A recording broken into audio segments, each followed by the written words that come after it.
Ngayon naman, Dayan, syempre karamihan sa mga kabataan, lalo na yung mga high school and elementary students natin, ay nasa bakasyon na. Kasi bukas ay April na nga. No? So ngayon, mas maganda na pag-usapan natin na mas komprehensibo itong K-12 program ng Department of Education kasama si JC Tejano dito lamang sa K-12 Kaalaman.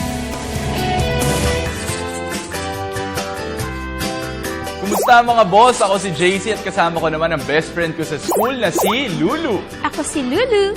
Hayaan yung ibahagi namin sa inyo ni Lulu ang mga makabuluhang kaalaman tungkol sa K-12. Na bahagi ng Philippine Development Plan o PDP. Ngayong umaga, sasagutin ko ang mga karaniwang katanungan tungkol sa pagpapatupad ng K-12 Basic Education Program.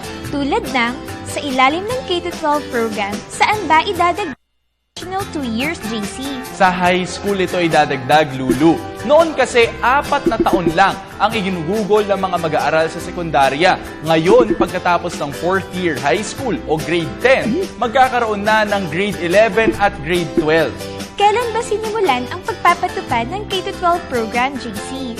Lulu, ipinatupad ang Universal Kindergarten noong school year 2011 to 2012. Sinimulan naman ang pagpapatupad ng grade 7 o first year high school noong school year 2012 to 2013. Sa darating na school year 2016 to 2017, tuluyan nang ipapatupad ang senior high school sa mga pampubliko at pribadong paaralan. Magsisimula sa grade 11 at susundan naman ito ng grade 12 sa school year 2017 to 2018.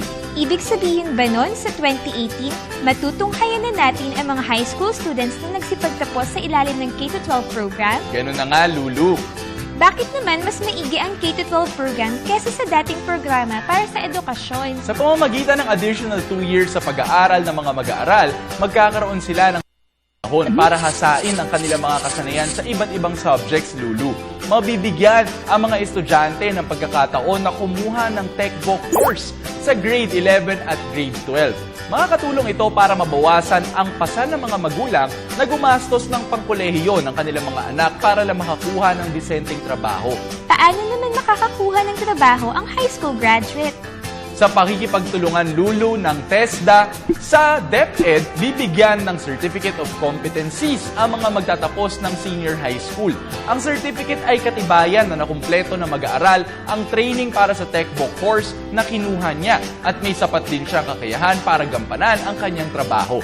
Marami pa kaming katanungan na gustong sagutin ni Lulu, kaso kulang na tayo sa oras, mga boss. Ipagpapatuloy natin ang ating kwentuhan sa muli nating pagkikita. Kaya naman abangan kami lagi ni Lulu tuwing Lunes, Miyerkules at Biyernes dito lang sa Good Morning Boss. Para balikan ang aming past episodes, bisitahin lang ang aming YouTube channel. Ako si Lulu. At ako naman si JC Tejano para sa K-12 Kaalaman. Paalam!